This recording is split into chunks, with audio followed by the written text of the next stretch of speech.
Hi, today we're going to replace our pressure switch on our well water system. So when I was working on the expansion tank, I noticed the pressure switch here for the well water pump was looking a little ragged. It looks like it might be the original, plus I couldn't adjust these controls to get the proper settings. So I decided, well, let's replace that. The first thing we need to do is we need to shut the power off at the circuit breaker. The next thing is we need to take a picture of what the wiring is, or at least write it down so you know how to wire it back. It's always a good idea to do that. The next thing we need to do is we need to verify that we don't have any voltage at the pressure switch. So if you don't have a meter, I would suggest possibly buying one. You can get a good one for less than $100 online. These meters here are some that I own. They're all Flukes. This one is for a little bit more intense type troubleshooting. This one here is just a voltage meter, and this one can actually take amp draws and read voltage and continuity. This is one I bought recently, about 5 years ago, and I use that quite a bit now.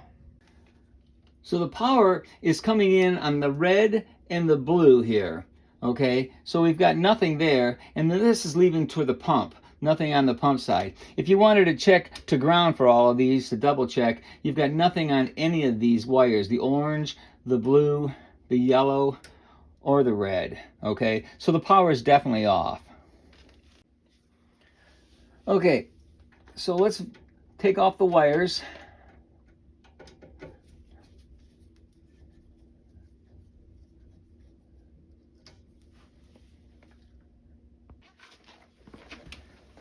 So we got the wires off.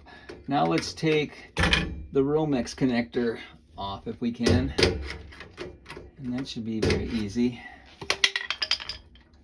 Just got to turn that nut, locking nut, get that off of there. And then gently pull this through without trying to not mess up this a little bit, because it looks like they did a good job where it's at all these years. So we're gonna try to get through there without messing that up. So we got the wires off, and we got the Greenfield off the controller, okay? And there was also a ground wire here on this green nut there, so I forgot to tell you about that. So now what I did was I actually, with the pump off, I drained the system in the house, and then I shut the valve off, okay? So I don't have that much water pressure on here, but you still need to drain a little bit with it, unless you want to get a mess. So we're going to drain this.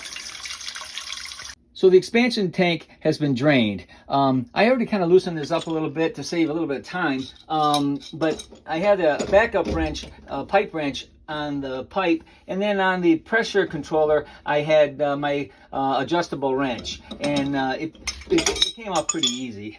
So now we're going to twist this off.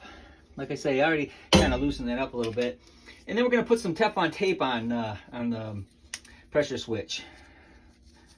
So the way you put the Teflon tape on, the threads are going to go clockwise on there. So that's the way you want to put the tape on, clockwise.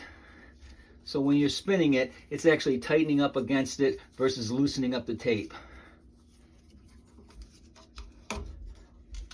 And here's the new pressure switch right here. It's set for 40-60. That's from the factory. So you don't have to do any messing with it like that. So we're going to just put that on and then proceed to wire it up.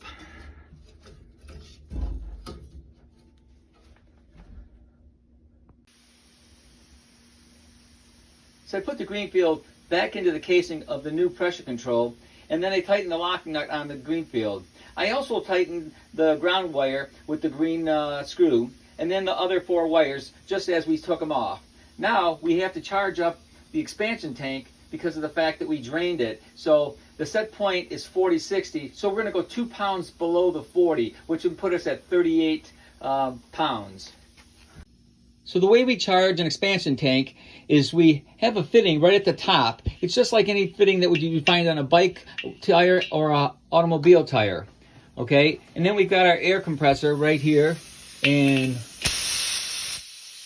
we just add air till we get to 38 pounds. Okay, we got our expansion tank pressurized. Let's see what we got. 38 pounds, that's good. We'll open the valve right here to our system, and then we'll turn the pump on. Okay, so let's see, this should go on at 40 pounds. We're almost there. There goes the pump.